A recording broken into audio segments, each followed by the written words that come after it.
Acabou de sair aqui os dados do CPI lá nos Estados Unidos, basicamente um dos índices importantes para a gente mensurar a inflação nos Estados Unidos. Finalmente aí um belo indicativo de que realmente a inflação está cedendo nos Estados Unidos, né? Acho que se a gente olhar esse gráfico aqui, o azul, a gente vê a expectativa do mercado, de forma anualizada, era 7,3%. O CPI veio 7,1%, então um indicativo muito interessante. E a consequência disso, está aqui, vocês podem ver, subindo bastante os ativos de risco nos Estados Unidos, né?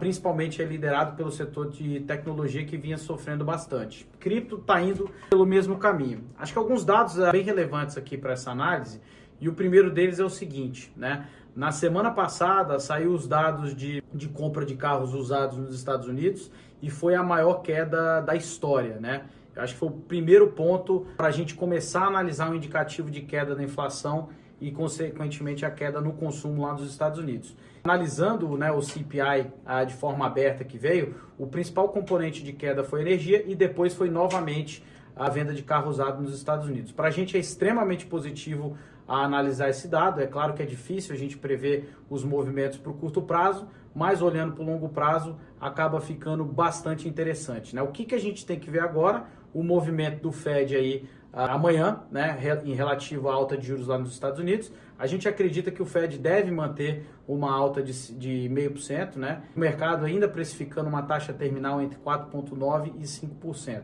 O que favorece os ativos de risco. Acho que a grande questão aqui, e não falando de ativo de risco e de economia real, é uma questão que é pouco analisada no mercado, acho que são poucos analistas que falam sobre isso, que é o dado de deflação, né? O que a gente pode começar a ver, principalmente quando a gente olha aquele gráfico lá de queda.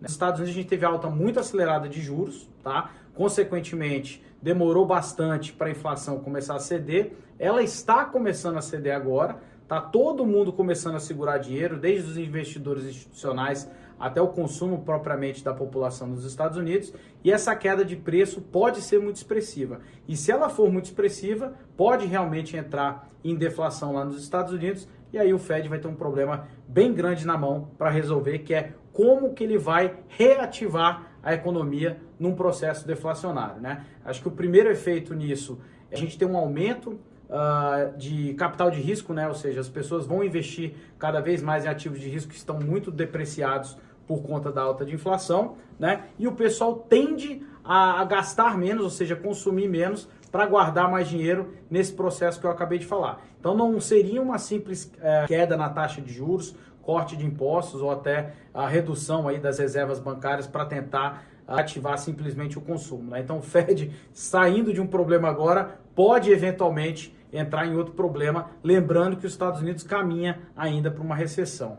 né? A ver, a nossa sugestão sempre é manter as aplicações nos ativos de qualidade, olhando sempre para o longo prazo. Valeu, aquele abraço!